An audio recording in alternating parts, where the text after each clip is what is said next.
If you watch a lot of film noir like I do, you may have noticed that many have only a handful of sequences that are visually impressive. Once in a while you come across a film noir that is visually interesting for the majority of its runtime, and that's the case with today's film. This is the Kazdoy Closet. I'm Kazdoy. This is not my closet full of all the stuff that I love. Still construction going on, still a little noisy inside the house there. So we're shooting al fresco once again. But today we do have a remake of a classic film noir that actually stands quite well on its own merits. Let's check it out. Today's film is El Vampiro Negro, or in English, The Black Vampire. It's from 1953, 90 minutes long, beautiful black and white in Spanish with English subtitles. And this is basically a remake or a reimagining of this film, Fritz Lang's classic film M, starring Peter Lorre. It's about a child murderer who's plaguing a city, and it's not about vampires. I think they use that metaphorically as somebody who's sort of sucking the life out of somebody else.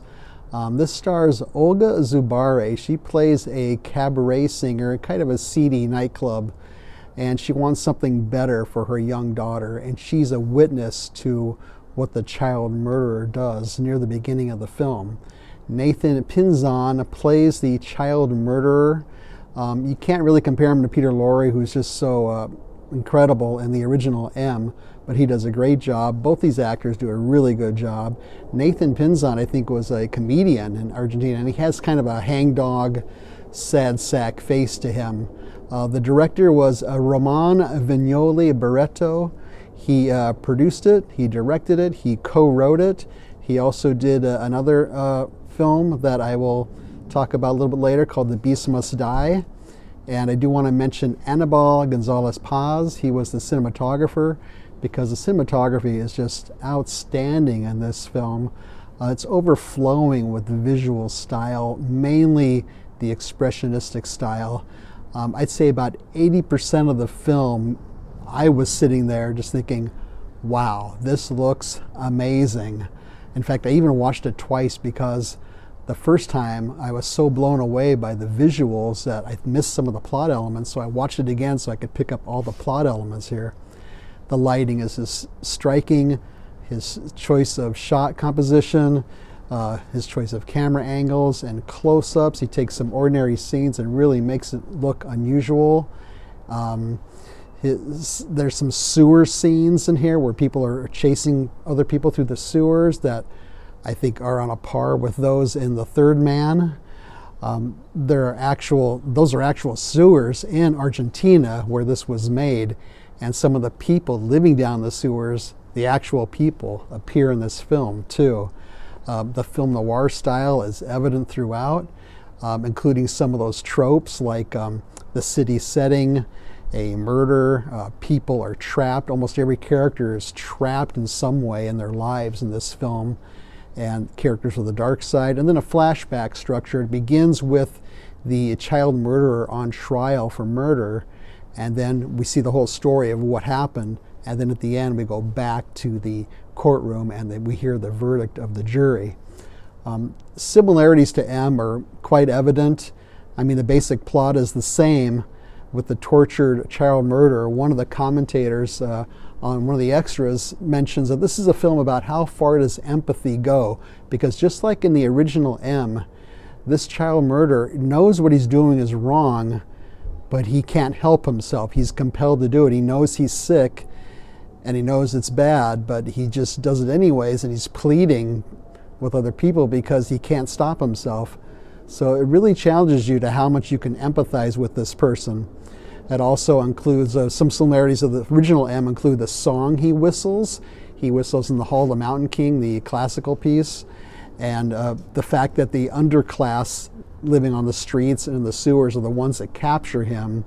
And there's a blind beggar in both films also that hear that song and identify who the child murderer is based on that song, among other things. The major difference between El Vampiro Negro and the original M is that our protagonist in this film is a woman, the actress I mentioned earlier who plays the cabaret singer. It really revolves around her and her struggles. Then also there's no specific location, unlike the original M set in Germany. We don't know where this is set. The signs on the street are in various languages. Even the bus, the location listed on the bus is blank. There's no location there. This was a restoration from the UCLA Film and Television Archive and the Film Noir Foundation. Apparently it was in terrible, terrible shape. And one of the extras, the director's son, is interviewed, and he said he had his own copy of this film, and the picture was so murky that for most of the running time you couldn't even tell what was going on. So apparently this was a big undertaking. And Eddie Moeller, the czar of noir and the head of the Film Noir Foundation, in his introduction says that he's restored several of these films, including this one here, which I've talked about before, The Bitter Stems, and The Beast Must Die, was same director as El Vampiro Negro, The Beast Must Die. I think this one and The Bitter Stems are my two favorites. I've talked about all of the other two in other episodes, by the way, if you want to check those out. But Eddie Moeller says he's most proud of this restoration, and that's saying a lot since he worked on the other two, and they were all major undertakings. So the restoration work, the story, especially the look of this film, everything all together, I'm going to give this an easy 5 manhole covers out of 5. Why manhole covers? Because that's how the killer gets into the sewer. He escapes through the manhole covers. So what's on this disc? Just like the other two I just showed you, this is a Flickr Alley disc. The picture quality, like I said, it's been cleaned up apparently to an incredible degree. It's not going to be a great picture quality. Some of it is quite impressive and some of it's okay. You have a square picture. You have several extras that are all just so good. You have the introduction by Eddie Moeller. It's about 5 minutes long. You have the interview with the director's son. It's about 25 minutes long. He's a visual artist himself. He gives some really good insight. Then you have a really good feature called The Many Faces of M, where you have Eddie Moeller, the writer Imogene Sarah Smith, and several other notable experts talking about 3 different versions of M. The original German one, there's I think an American one from 51, which I've never seen, called M. The clips they show from that don't make me want to run out and see it, though they like it.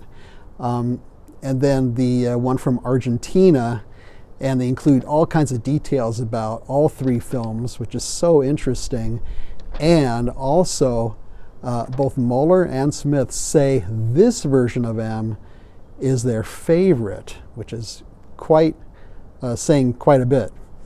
There's also a booklet. It's about 24 pages long. It has Imogene Sarah Smith essay in there, and then it has several archival artwork, including in the Argentina posters and the some behind-the-scenes photographs. And there's a commentary, which I did not listen to, but I bet is probably quite good. So where can you see El Vampiro Negro? Well, I see it listed on YouTube for free. No idea what the picture quality is. TCM has shown it before, so maybe it's on their app, or they might show it again. You can always buy it. Now, if you're a film noir fan, and if you are into this kind of thing, and you want to support restoration, which I always like to do, I would suggest buying it. I think the cheapest you can probably find it is maybe $30. I think it's well worth it. You get a Blu-ray and a DVD on here, by the way, and some reversible artwork, the original artwork from Argentina. And otherwise, yeah, really, really wonderful viewing experience for El Vampiro Negro. So feel free to leave a comment or suggestion down below. Leave a thumbs up. Don't leave a thumbs down. I would like to give, as the kids say, some shout outs to two new subscribers since my last episode. Plus.D, if that's how that person goes by it, and Cotone or Catone, I'm not sure how to pronounce it. Also, wonderful comments from loyal viewer and subscriber Tina, who's like a sister to me. Michael, thank you for your comment as well. And then Dayton, codename Fandroid, thank you for your comments as well. Really appreciate those comments. And Feel free to subscribe and share this with your friends and neighbors. It's free. Thanks so much for watching. See you next time.